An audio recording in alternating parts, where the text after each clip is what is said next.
Hello and welcome back to the Star Family Wisdom Podcast. I'm Jenna Layden, the founder of Star Family Wisdom, and also a former global vice president for Whole Foods Market. And on today's episode, I'm so excited to introduce you to Kara Goodwin. Kara Goodwin is the host of the Meditation Conversation podcast, and she also offers meditation support, spiritual support for people who are on the path of building these new practices. And I'm thrilled to have this conversation with Kara because we're now offering Kara's 21-day meditation immersion course at Star Family Wisdom. And if you're new to meditation, or maybe you've engaged with it a bit, but you've struggled to really maintain a consistent practice, or even just get your mind to quiet down, meditation with Kara could be a game changer for you. So we talk a lot about her journey and what it was like for her to experience this rather chaotic, kind of crazy, mental process that was happening, when she sat down to meditate, which was very similar to my experience when I first started.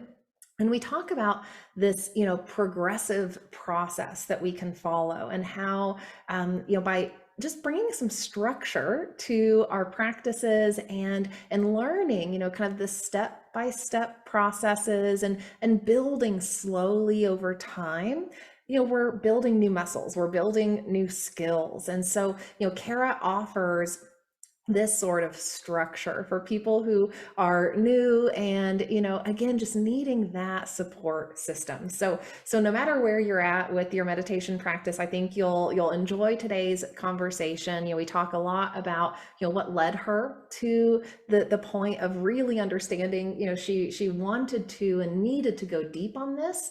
And we also talk about all of the benefits. Like, we don't even list all of them because there are just an incredible number of benefits to really doing true meditation. And we also talk about some fun things like the crystal skull that's going to be at her retreat in May, and ways that you can move through your initiation process. At Star Family Wisdom, we're all about supporting you in your spiritual initiation and bringing some of the structure, the energetic transmissions, the processes, the teachings, of course, the practices that will allow you to find a rhythm that works for you, that will allow you to, find those parts of yourself that have been lost, or to allow you to shed and let go of those parts of yourself that are not true to who you really are. So that's, what spiritual initiation is all about. It's about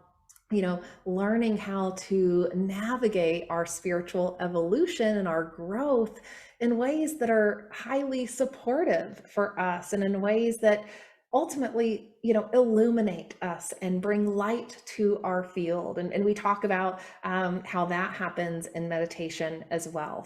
So I'm so excited for you to meet Kara and to engage with her work and her offerings. You can access a free meditation by Kara at the links below. You can also check out her 21-day meditation immersion course. As I said, it's really a progressive step-by-step process where you get access to a new video lesson and lots of meditations along the way throughout your 21 days to help you build that practice and help you get to a point where you can, solidly sustain it on your own after those 21 days. So enjoy this conversation. And if you also feel called to, work with someone in person for that spiritual initiation support, or just to come into community, check out Kara's retreat below in the show notes as well. She's offering that in Indiana in May, and we'll have the Mitchell Hedges crystal skull there. So check that out as well. And I'll see you on the other side of this conversation. So hi, Kara. Good morning. Hello, Jenna. I'm so excited to be here with you. Been Welcome. looking forward to it. I'm super excited to introduce you to the audience. As I shared in the intro, you are part of Star Family Wisdom now, all of a sudden, which is Yay! super exciting. It's happened so fast. Yeah. You're so on fire. I'm Well, just blown away well, I by think how, yeah. I think the universe is on fire sometimes when like these connections form and it like becomes so clear all of a sudden. We have something to offer together, and we have this ability to share, your gifts with my audience, my gifts with your audience, that sort of thing. It just becomes this moment of clarity and like inspired action. Like I like to use that term, this inspired action that flows Yeah. through us from spirit. So you're now Yes. offering your meditation course on Star Family Wisdom, and you have a beautiful journey with meditation and finding that for yourself as part of your healing. So I'd love to share about your journey with the audience and maybe Yeah. start with where you went through a dark night of the soul. Your Mm. family went through a dark night of the soul a few years back, and that's really what led you to finding meditation to be able to move through that in Yes. a way that was helpful. So I'd love to start there and just hear about that Yeah. story. Yeah, absolutely. Thank you. So I was always there was something about meditation. I don't know if you ever had this, like before you actually had a practice where you felt drawn to it. Like it was sort of like I loved reading kind of mystical books or books about like the power of prayer, um, things or mysterious things. And a lot of times meditation was sort of this fundamental thing that was like a common thread for people who are having like these abilities beyond the regular senses. And so I was very drawn to it. And I also loved just reading about things that they were finding out about the brain and how it responded to taking this time to just be, not Right. do anything.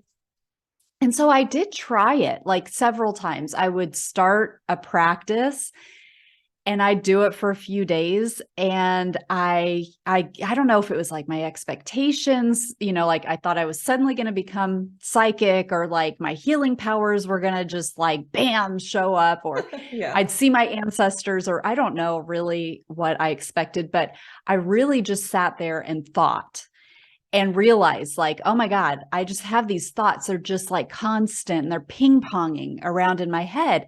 And I was like, I can do this and watch TV. Like there's no difference between what is happening in here, like when I'm just sitting here in a space where there's not a TV, Right. and when I'm watching TV. I might as well just be with my family and watch TV or whatever. Right. And so it was always this thing that I was drawn to, but I kept like realizing or convincing myself that I couldn't do it. It was Right. something for other people. It was something for the saints and the sages. And um, for regular old me, I'm just this mainstream person that, doesn't have the ability to do it. And so as you mentioned, there was one year a few years ago where things just fell apart, and we were actually. I have a husband and two children, and we were living abroad. We were living in Italy at the time, and I had stopped working in order to care for my family during this transition. We were there for 4 years. And I had had a very fast paced career, which was another reason that I didn't really pick up meditation very easily, because it was like every minute counted. It, Same. yeah. Like Yeah. my brain was busy doing work most of the Right. time. Yeah. So it was kind of like trying to, dedicate time in my day. I was like, no, I've got many more things I can do than sit here and think. Right. And which of course with meditation we're really trying not to think, but it takes practice to get there. But I didn't know. And but anyway, so we moved to Italy, and that was a great opportunity for me to slow down, but I really didn't pursue meditation. I very much enjoyed the Mediterranean lifestyle. I had a lot of friends. I enjoyed time with my family. And I didn't really explore that part. And until things did start, like the walls just started coming down. And so, starting in May of 2016, my sister-in-law took her life, and she was one of my best friends. I knew that she'd been struggling with depression, but that was still very shocking. She had very little children, two very little children. She was about to get married 3 weeks later on my daughter's birthday. A lot of, thank you. It was a shock, and it was a huge, huge thing. It's my husband's only sibling. So really felt like the rug just got pulled out from under us. And then 3 weeks after that, our dog died. A few weeks after that, well, the whole time that this is happening, my stepdad was having like neurological issues, and they narrowed that down to something in his brainstem, and he had to have surgery on his brainstem. So that's a very delicate surgery, and we didn't know like what the future held. Would he be able to walk? Would he be able to talk? There's so many unknowns with that. That's So there was a scary. long recovery period, but he is doing well with that. I think maybe 2 weeks after his surgery, maybe 3, my mother-in-law was crossing the street in the rain, and she got hit by a motorbike. And so she was in recovery in the hospital. Her only daughter had just passed away. So she's grieving, and then she's got this massive trauma, physical trauma to go through. And then by Thanksgiving of that year, my stepmom was in the ICU. She had been dealing with heart disease for a long time, but it really, really very quickly, she was managing it really well with diet and exercise. And there were like doctors, like she was part of seminars where like a case study of like how you can deal with this through diet and exercise. Like she was this like success story, but she was always it was always going to sort of come to a head, and it just came to a head. And she was like in the ICU, things were happening very, very fast, got to the top of the transplant list, and then got a heart the day after Thanksgiving. So all of these on their own were massive, massive things to deal with, but they were all happening on top of each other. And we were not with family. Like we were also living abroad. And so my in-laws are in England. So it was a quicker flight from Italy to England, but my family's in the States, and it still wasn't like we could be there and really hold their hands through any of it.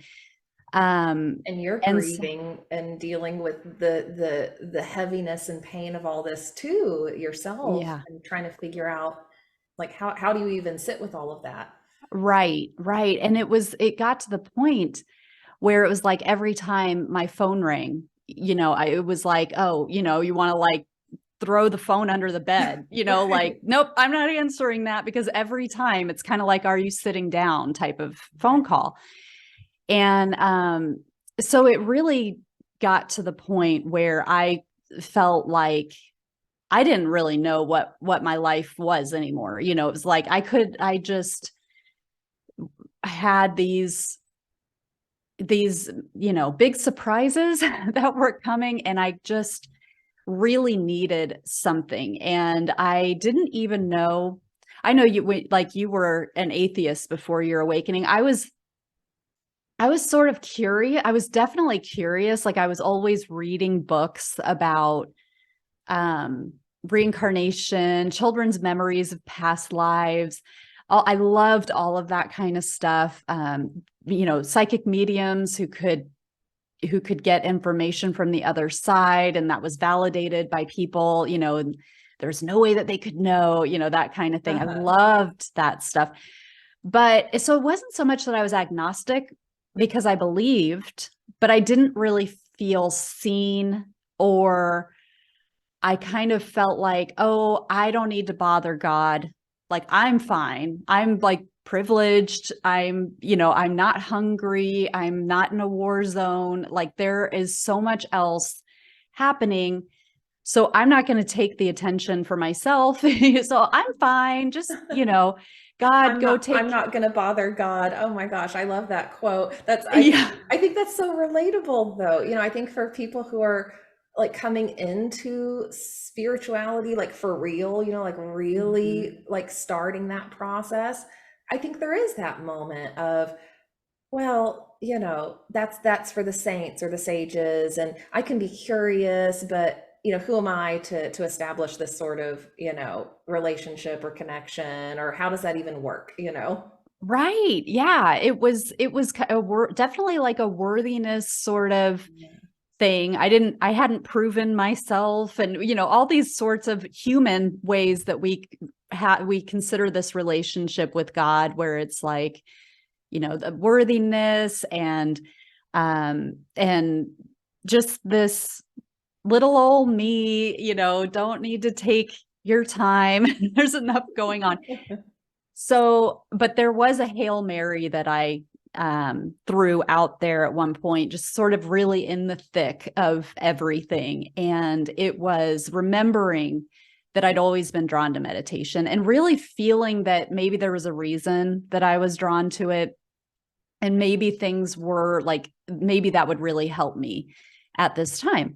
But I knew like I could speak Italian, but it wasn't the language of my heart. Like, I really struggled if I was going to have a conversation in Italian. And I pushed myself a lot I was always like creating language exchanges with, people who lived there, and getting groups together where, okay, they want to speak to a native English speaker. I want to practice my Italian. So we would, spend time half and half. Um, and so I was really trying. I did a lot of studying of the language, but it's still like it was still outside my comfort zone to be like, it took a lot of energy and focus for me to really kind of follow.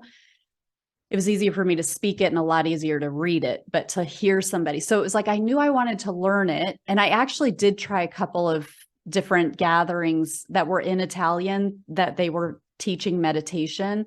But it wasn't easy for me. And so I'm having this like inner dialogue with God. Let's just throw this out there. If you're there, if you're listening, if you care, and not that like God wouldn't care about me, but like, I get it. You're busy, you know? Yeah. Um, it was like, I really feel curious about meditation. I think maybe it could help me.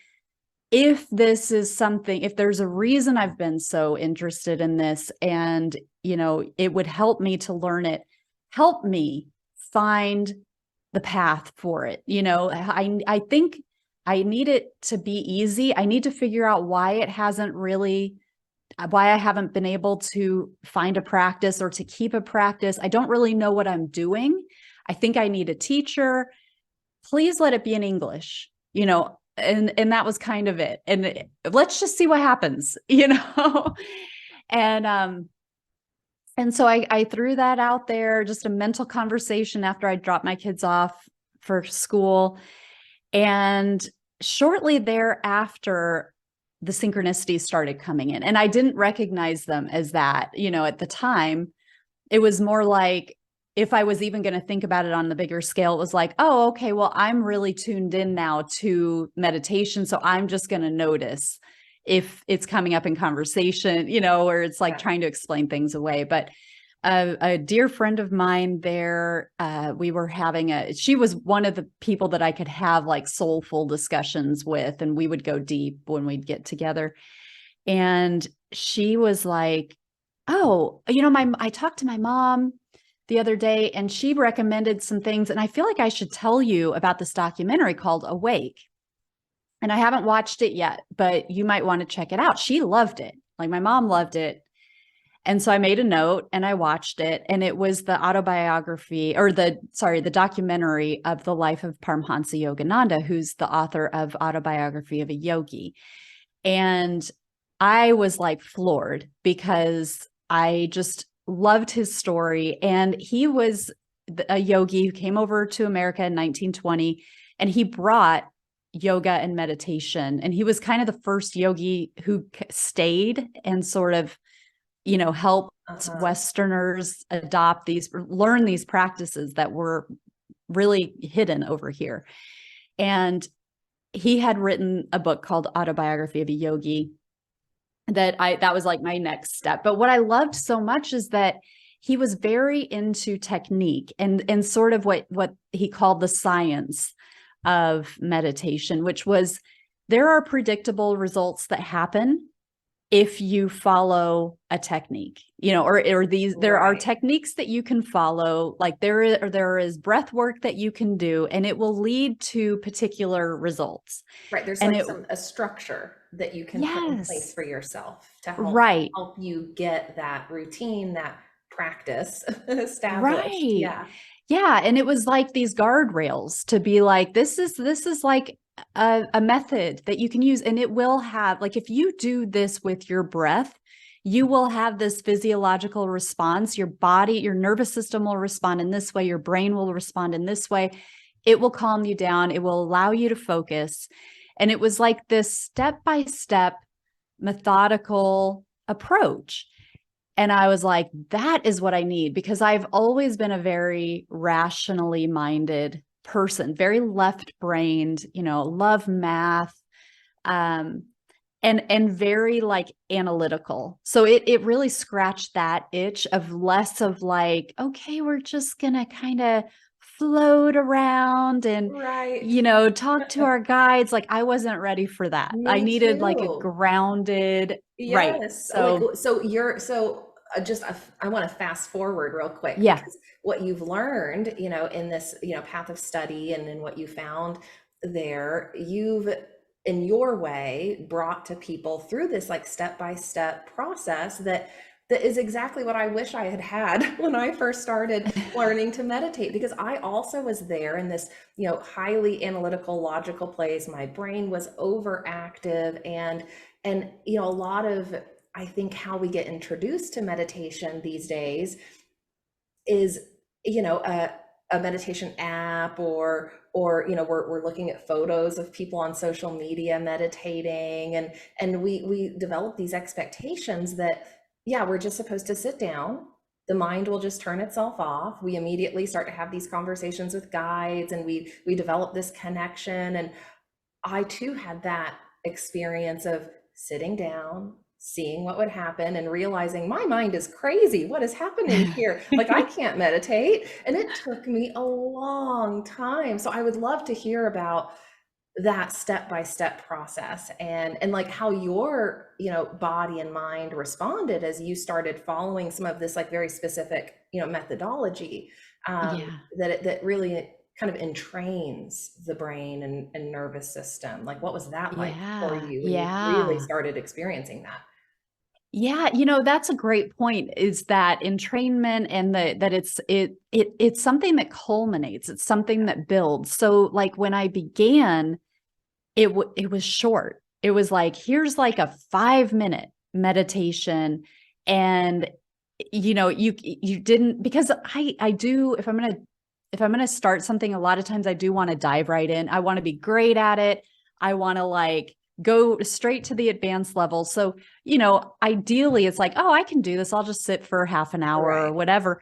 And that was a lot of like those sorts of expectations that, oh, I can just dive right in and it'll be fine. Not always realistic. Yeah. Exactly. It's kind of like if you're going to play piano and then you just want to go straight to Beethoven or whatever. It's like, well, you might bite off a little more than you can chew. So really building, that's one of the key things that I have found, is like starting small. And that's one of the things in the course that we're offering, is that, building it up, starting with just a few minutes and then building a little bit at a time so that you can get used to it. And then within that practice, no matter how long it is, it's having these like pillars, these pillars of meditation to sort of have that structure. So beginning with breath, and then, understanding the physiological reasons that the breath is so important. And then going into, kind of using the breath to help the mind to get into that place where we can start focusing. So the next pillar would be focusing and concentrating. And so then there are pieces within the meditation practice that work specifically to help with the focus.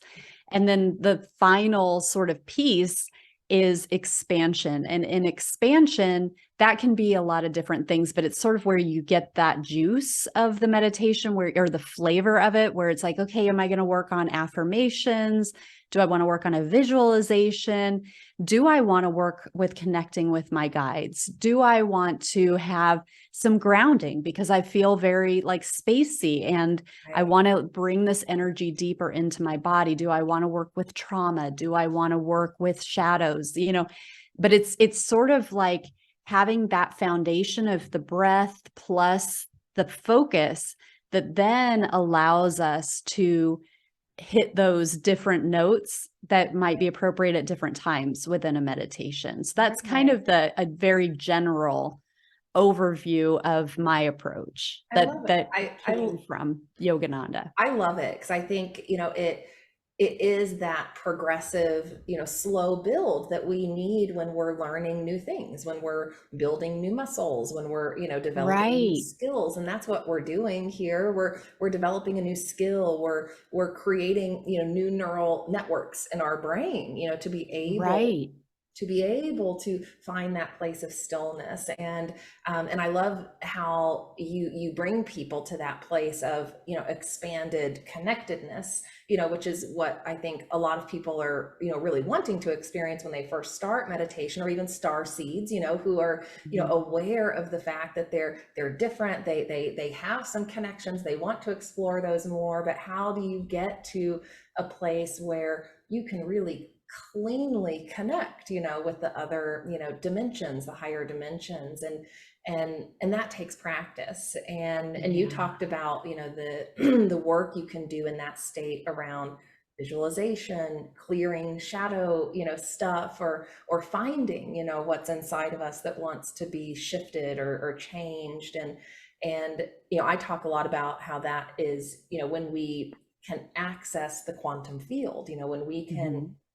access, that point of stillness where we then are connected to all things. We're connected to our higher self. And that, again, that process of really finding that point of stillness is a practice, especially because of how we've been raised here on earth. It's like we don't realize, how much just kind of trauma programming we have in our brains, no matter what walk of life we've come from. Just the fact that we're here on earth, we've been exposed to a lot that keeps us in this, kind of heightened state of fight or flight, this, this state of unregulated nervous system. And we've got to do the work to even, heal that, so that we can then really experience those expanded, beautiful, peaceful, blissful states. Absolutely. That's such an amazing point, because when we do want to make those bigger connections, if we don't have the foundational ability, like you're saying, to come back to center, then it really can become an ego-driven thing, where it's like, okay, I can't tell the difference between my higher self and just my ego because I can't be still enough to discern. But when we find that 0 point, that center point where things are neutral, that's when we start to be able to actually feel, or it's different for different people, but we, in terms of how they experience it. But for me, like perceiving energy, it can be a number of different ways, but an easy way is to feel it, to feel like, oh, okay, this is not my ego. This is not like the human part of me.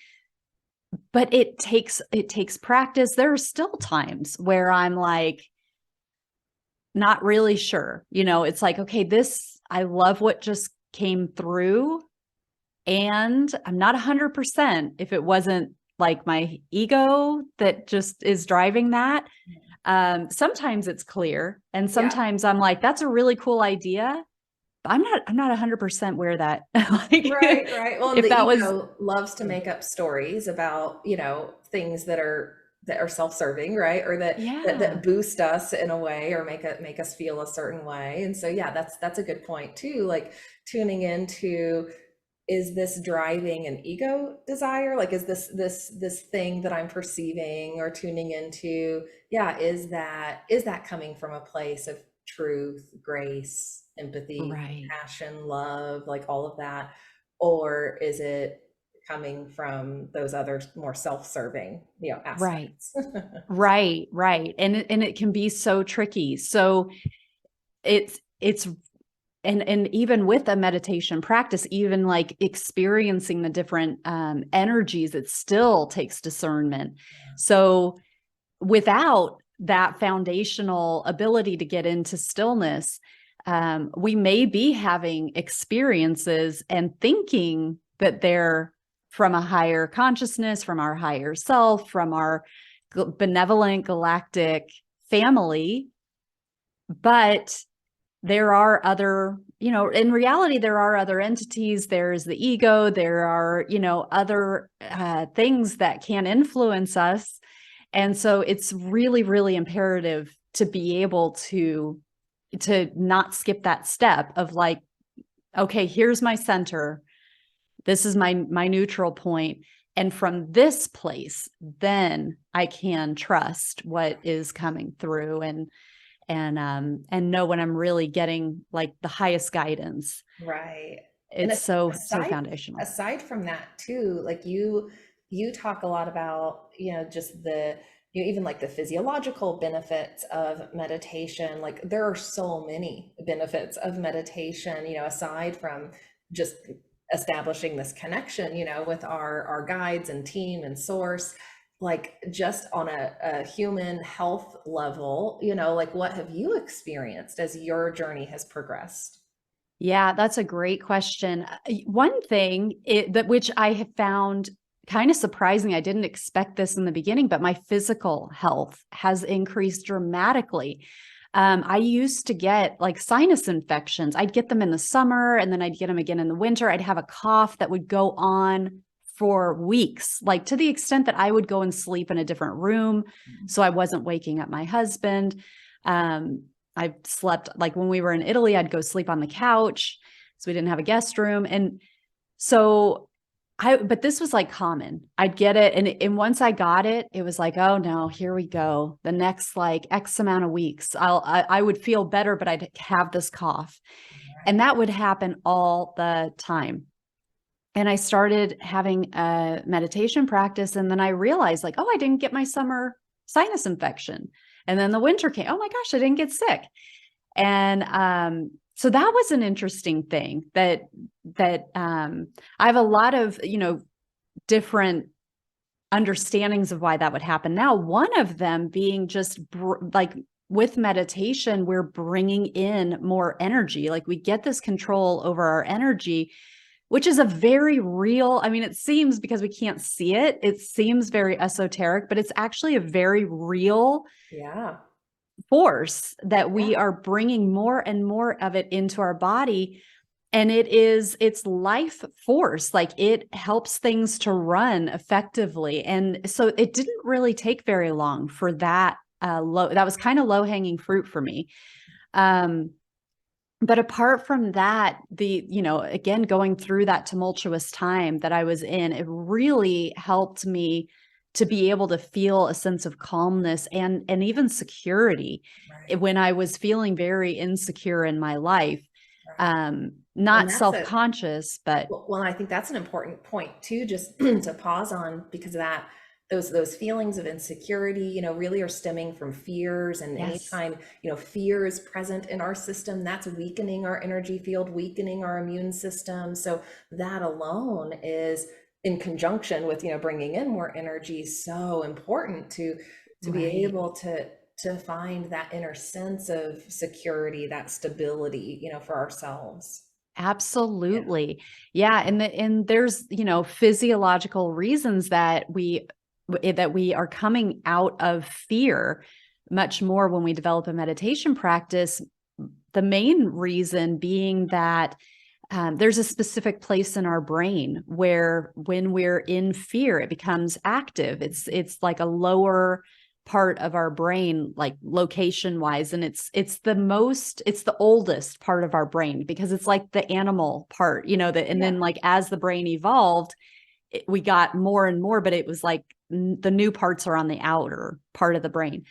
But when we are just kind of letting life lead us around by the nose, it can be very easy for us to have the default part be that limbic system where we're constantly seeing the world through a lens of fear. Like, oh, this could get me. Got to watch out for that.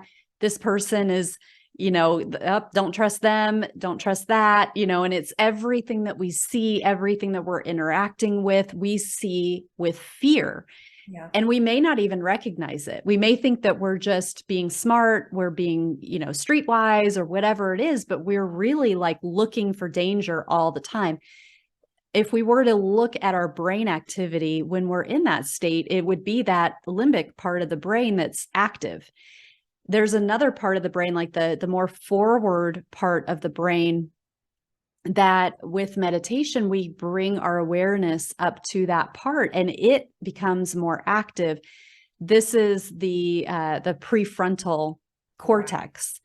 And when that is more active, that's when we are in our joy, we're in our intuition, creativity, altruism. We feel this sense of connection. So anytime we are in that state of security, of feeling good about life, we're calm, we're collected, we feel like we're kind of in control in a neutral sense, not like we're controlling things, but we feel like we are, we're empowered. That front part of our brain is what's lit up.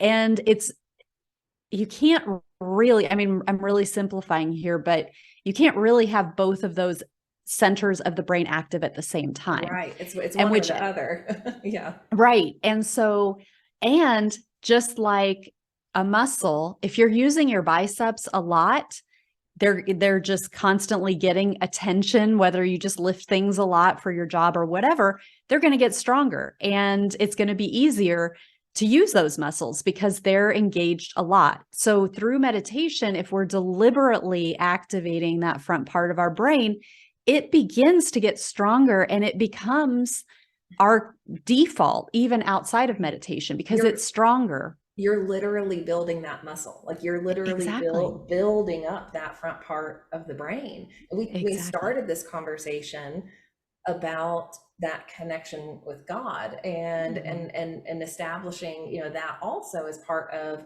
a meditation practice. And that is the connection with God. Like that's where we can connect, more beautifully, and where all those beautiful aspects of, experiencing life come from. So it's like we really want to build that muscle. Like we want that Right. part of our brain to be overactive, not the other part. Exactly. Yes. Yeah. And then you get into likewise like nervous system things. We've got Yeah. the parasympathetic nervous system and the sympathetic nervous system. That's the rest and restore, where our cells do start to cycle. We slough off the ones that are done and they're aged, they're in disrepair. And then while that's happening, we've got new cells that are healthy, that are, repaired happening. That happens when we're in the parasympathetic nervous system, which is that rest and restore state. The sympathetic nervous system is our fight or flight. And that's where we're ready to act. We're, on alert. Yeah. And we're really not meant to be in that when we're not actually in danger, where it's kind of meant to just be that mode that we have on reserve, but we're not Yeah. meant to be in it all the time. And when we're in a state of stress and we're constantly on alert for danger, we're perceiving our world with danger, we're always in fight or flight. We're never really in our parasympathetic nervous system, which is how a lot of people are living their lives, unfortunately. It's like it's Right. just an accepted way of modern life. And so meditation is that deliberate act of like, okay, we are resetting, and there are things that we can do with the breath that, and then you can use them outside of meditation too, but deliberate things that we can do to like turn that on. It's like a switch Yep. to say, okay, now, and I'm directing my Yeah. body. And it's like these hacks. And Yes. so again, the more that we're spending time in that parasympathetic nervous system mode, then we are in that cellular repair, which again goes to the health. We're sending the signal to our body, all is well, it's okay. And that gives that signal like, okay, we can do other things. We don't have to be ready to fight or to flee or Right. um and so there are so many physiological benefits. Those are just a couple of the big ones, but Well, I love that you brought up the sympathetic, response, yeah. and how so many people, are, even people who are spiritually awake, and Mhm. and on the spiritual path, are still, living in that state, because we're triggered, by our Mhm. society in so many ways. And when we're on our healing path, we're actively working on finding those triggers, reprogramming ourselves, right? Healing from, whatever wounds, traumas we're carrying. But we don't want to be in that, highly triggered state all the time. And something that I learned in my shamanic energy medicine training that was just mind blowing to me about this was the fact that animals and humans are different in terms of their fight or flight response, that sympathetic nervous system response. When it turns on, which, like you said, it's programmed into us, for a reason. Like it's a good thing to have, some of that built into us. But once it gets turned on in humans, it doesn't just turn off automatically. In animals, it does. Like in animals, they'll just naturally reset after, a few Yeah. minutes, and then You can just, see it. They'll shake. A lot of yes, them, yes, I'm fascinated watching my dog because she yes, does get triggered and she'll roar and yeah, she'll have her hackles up in the back. And it's like, all right. And then she will shake. And I'm like, all right, you did it. Good yep. job. Got And the it's like, energy out. Yep. Like yep. a little reset just happened. But humans Right. don't have that kind of built-in mechanism to just reset quickly. And so we Right. need to learn tools like this to help us reset when we have those sorts of responses get triggered. Otherwise, our brain and then our body just stays in that triggered fear response state, which just, wreaks havoc on our body. It's just so destructive, for our body if we're never in that rejuvenating state, like you said. Yeah. That's such a great point. I love that. Oh So my true. gosh. Yeah, yeah. It's so helpful to learn about how we are, built, Yeah. biologically, so that we can engage in these sorts of systems and tools. I think a lot of us, when we first, find these sorts of practices, like we talked about at the beginning, it's like, oh, well, that's nice, or that, looks great, or it's not for me, but we don't really understand why it's so important, and all of the benefits that come with it if we just hang in there and build that practice. Yeah.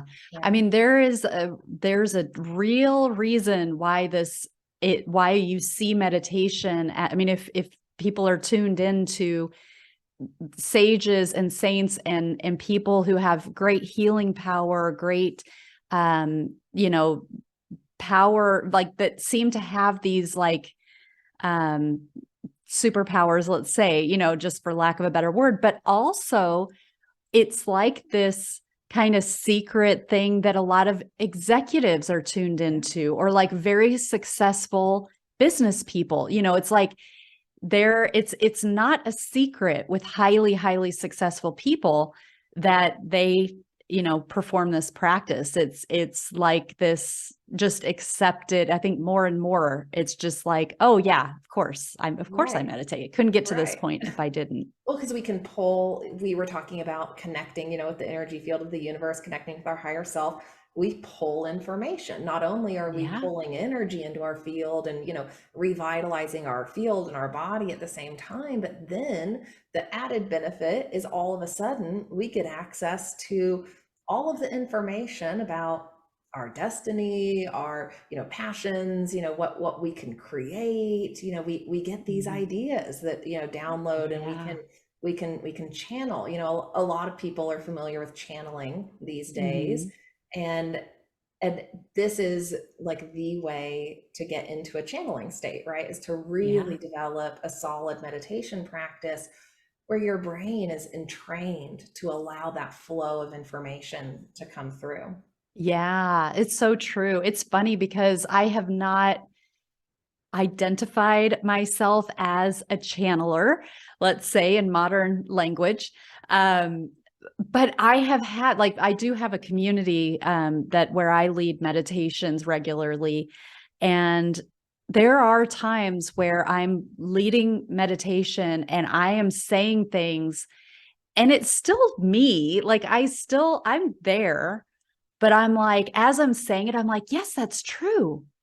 But it's like I'm saying Exactly. it and I'm hearing it for the first time, but it's not like I feel like I've stepped aside. Like a lot of things that I hear channelers talk about, and I think it's such a unique thing. It happens different ways for different people, but I don't really have this sense that like I'm stepped aside and something else has come in, but I definitely, like I was talking about a couple of weeks ago, like something to do with the the heart and this like it was like this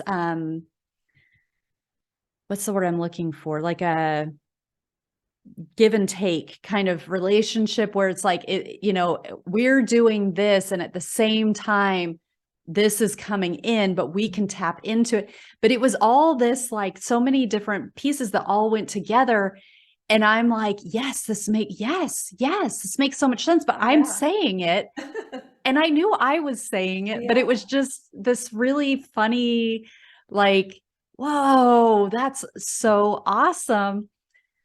So it's just it's just funny I, because it can feel like, yes, there's like this channeling element, but even that, I guess for some people it's really, really clear. And for yeah. me, it's never so clear. Like the lines are very blurry, I Yeah, guess, yeah. Well, I think that's a good example of how we are evolving too as humans. I Yeah. think there's also this, I'm experiencing this, and you've had some experience now seeing, a little bit of my channeling process with Star Family Wisdom and how, work flows through and that sort of thing. Yeah. It I think is for a lot of people becoming a very integrated experience, where we're able to access the wisdom of our higher self, access the wisdom of these other aspects of ourself, and just allow it to integrate in a really fluid way, where it's not like our human self has to completely step aside to allow another kind of entity to come through, right? Like that's its own thing, that can Mhm. happen. But I think more and more we're really experiencing these like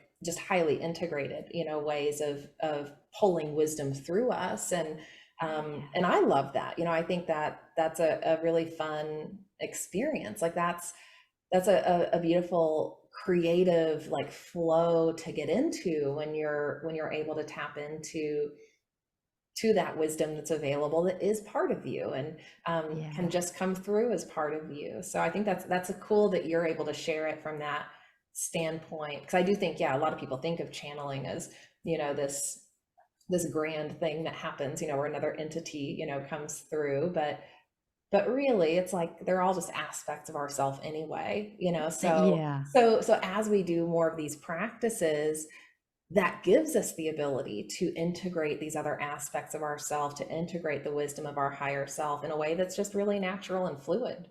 Yeah, absolutely. Because you talked before about like downloads and different information coming from us. And just like what you're saying, this is stuff that it is a part of us. It's a higher part of us, but we aren't open to it until we are, so we've got openings that need to happen.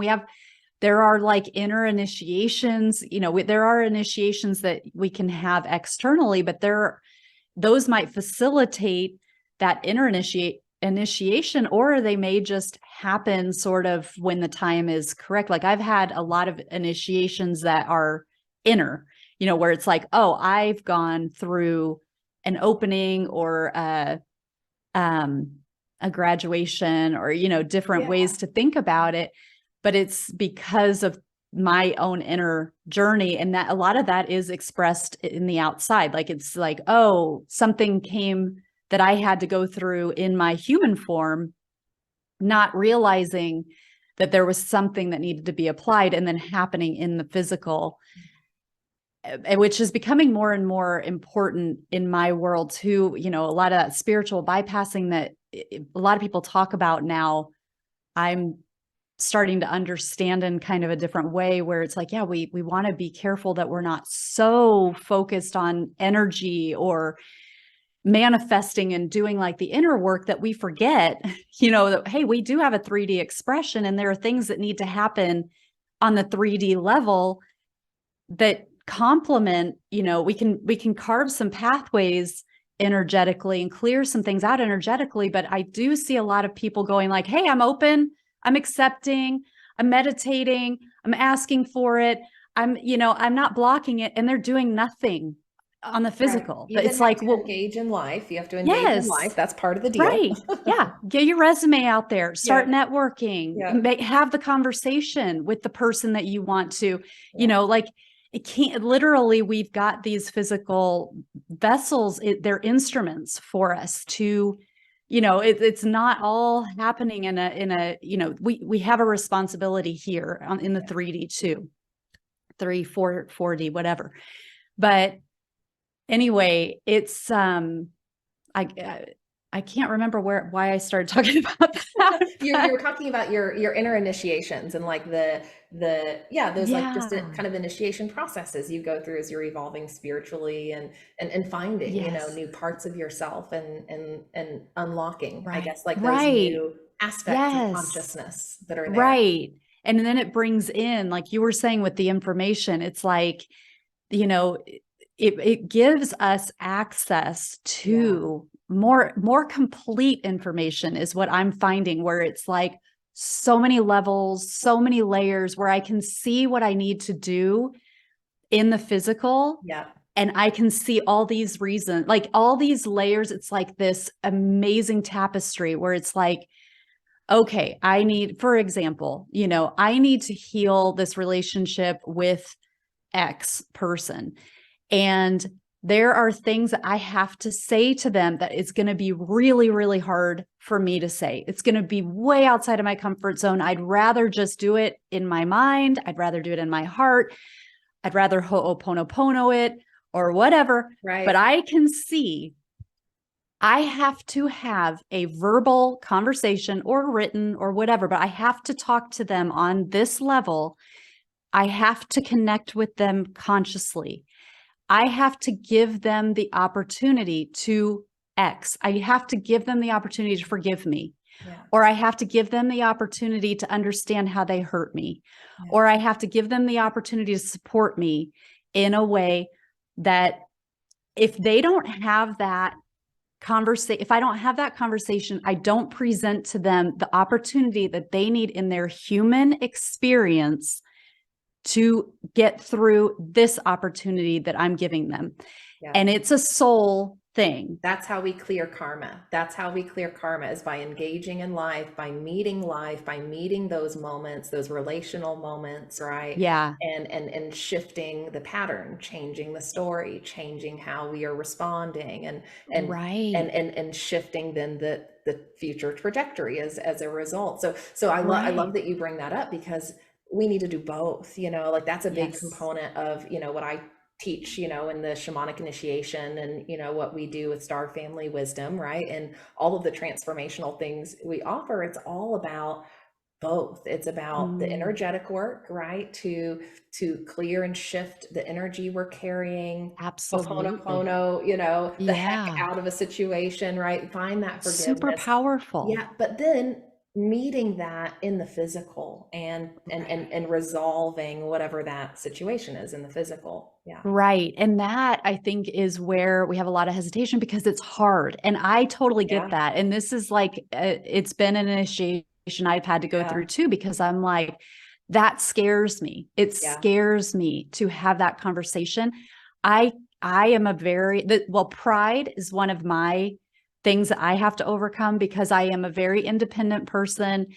I want to do things by myself. I don't want to feel like I'm burdening Mhm. anybody, and that throws up walls. Right. And it's like, okay, you're not here to do it by yourself. Right. And when you reach out and you do, or you accept help, or you ask for help, or you are true and authentic about how something has affected you, it is scary for me. Maybe for other people it's exciting, and that's great. Then you've got a leg up on my weaknesses. But for me, it's scary. And um, but so it not only does it give the other person that opportunity to, okay, for example, let's say I need somebody to support me. Like I am burning the candle at both ends. I can't be in two places at once. I need somebody to do something for me, but I'm too proud to ask. So I'm going to move heaven and earth and do it by myself. Well, what I may not realize is like, oh, they actually, from a soul level, they need this opportunity. They're Right. waiting for an opportunity. They Right. don't know Right. it, but they're waiting for an opportunity to help so that they can expand. And by my asking, it helps me with my pride. It helps me to be more open, more vulnerable, to break down these walls and to have Right. a deeper connection with people. So that's why I'm saying it's like this beautiful tapestry. It's like this masterpiece of like, when it clicks in, it's like, oh my God, this is brilliant. It's brilliant and it's scary. And Yeah. I don't want to do it. Yeah. But I know I have to, even when I can see it. And I'm like, this is Yeah. going to help me. It's going to help them. It's what we're here to do. It's an Yes. important gateway for both of us. And That's how we still, grow as souls. Like that's our, yeah, that's our yes. soul growth and being Yeah. brave and like, Yes. courageous to show up for life and do life, right? Like we're here to Yeah. have these human experiences, and those human experiences come with all of these spiritual challenges and karmic challenges and, opportunities to heal trauma or change patterns. And I love Right. that example of that reciprocal opportunity, right? To engage with each Yeah. other in a way that supports everyone's soul growth, right? It's like what feels scary for Yeah. me, or, feels like, might be a part of myself that I'm nervous to reveal or whatever it is, it's like Yeah. that's going to Hmm. help someone, they're going to get something out of it. Or if it's a hard conversation and, paths have to go a different way or a boundary has to be set, that's also for our highest good. And so I love Right. that you bring us to this place, at the end of the conversation, because that's such a huge part of, the benefit of meditation, right? And getting to a Yeah. point where you really tune into your soul on a new level, and you find that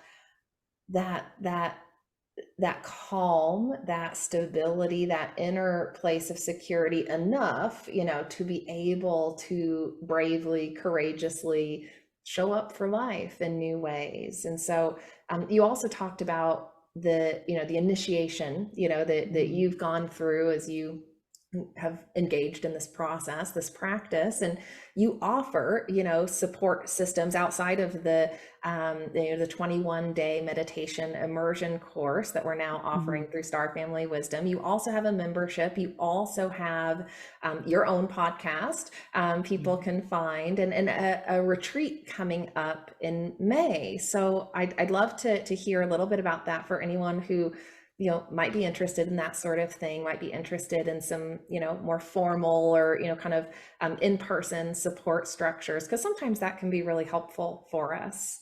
So Yeah. tell us about your retreat that's coming up. Yeah, thank you so much. So May 4th through 7th. So we're going to be, which is during the 5/5 gateway, which is going to be really powerful this year. And also during the lunar eclipse, which is on 5/5, which blows my mind that we're having that Amazing. conjunction of two Amazing. two big energy things. But yeah, I have a retreat that I'm hosting in Indiana on these sacred grounds here. This is the third retreat I've had at Oakwood Retreat Center, and they've got a vortex on site. I mean, as it happens, they didn't put it there, obviously, but like a natural vortex. I host it with my co-host, Michael Massey, who is a shaman. He's like an engineer turned shaman, through his own different initiation process that he's been through. And we're going to have actually this year the Mitchell Hedges Crystal Skull, which is a huge just honor to have Bill Homan, the guardian of the Mitchell Hedges Crystal Skull. There's an amazing story with like very mysterious, multidimensional artifact. My first sort of big multidimensional experience happened about 10 days after my first encounter with the skull. So, Oh, cool. So the yeah, I skull like had. activated it, whatever energy information was in there. Yes, and it was weird Amazing. because I mean you can feel like could feel like, oh wow, this is, but it was also an exciting time. Uh-huh. So it was kind of hard to discern, like, am I just excited? Like because it was such a cool opportunity. But then so it was interesting to have that space between like that happened and then it was like 10 days later and it was a wild like like traversing astral planes and Talk seeing talk time and about initiation. Oh my no goodness. So kidding. if No anyone kidding. wants to get initiated by a crystal skull, here's your opportunity. Oh my gosh. Yeah. Yeah. So it's going to be really, really amazing and beautiful. We'll have different practitioners there doing sessions with sound, with breath, we'll have lots of meditations. And there's always, there are a lot of laughs as well. And we spend a lot of time looking at the sky and seeing some really interesting movement in the night sky. And yeah, it's a really, really powerful time. Beautiful. Well, I would love to go one year. I can't go this year because of other obligations, but maybe I'd love next to have year. you there. Yeah, Yeah. I've never interacted with a crystal skull, so I'm really curious about that, and I'm excited to Yeah. hear what experiences happen this year. You'll have to Yeah. share with me afterwards what comes up for people. Yeah, of course. I'd love to. Thank you, Kara. This has been such an awesome conversation. We haven't really had this level of depth around meditation on the podcast yet. So I'm just so grateful for you sharing your wisdom and for you now being an instructor with us at Star Family Wisdom and offering your course. So for anyone who wants to take Kara's course, you can find the link in the show notes below. It's now available. And Kara's also offering a free meditation. So if you're a little unsure or just want to try out a meditation with Kara to get a flavor, get a taste, for her style and her energy, you can also access that link in the show notes below as well. Yeah. Thank you so much, Jenna. This has been wonderful. And it like blows me away. Every time I'm with you, I'm like, more Jenna in my life, please. Same with you. I'm so grateful. I'm so grateful we've connected and that yeah, we're Star Family reuniting on Earth, it feels Yes. like. Yes, absolutely. Yeah, Thank we've you had so much. speaking of Star Family, on Kara's podcast, we had a really interesting conversation where the mantis beings, I think, showed up with a fun synchronicity as we were talking about them. Kara on her desk, do you have it there with you? I do. Show Yes. everyone. Kara has a mantis, a little mantis figurine on her desk. So we made that connection last time. Yes. Yeah. We have a lot of synchronicities. So, Yeah, one of which being that my kids are Layla and Hayden, and your last name is Layden. right. So, you caught my attention right away where I was like, what? I've never seen that last name anywhere. So, It's so fun. It's um, so fun that yeah. how synchronicity does that. It's like Yeah. it's meant to get our attention, right? To give us these like Right. clues about life and those Yeah. unlock more when we meditate. So Right. shameless plug for Yeah. meditation. I love it. Okay. Thank you, Kara. We'll have to do this Thank you again. so much. This was so awesome. And thank you everyone for tuning in. meditate. That's your homework. That's your call to action. It's so important for all the things, all the health, all of the expansive connection, tuning in with our star family. So many, so many, so many benefits. So check out Kara's information below, and thanks for tuning in. Comment, let us know what you thought about this conversation, or if you have any questions that we can answer when we do another one. And we'll see you on the next episode. Bye for now.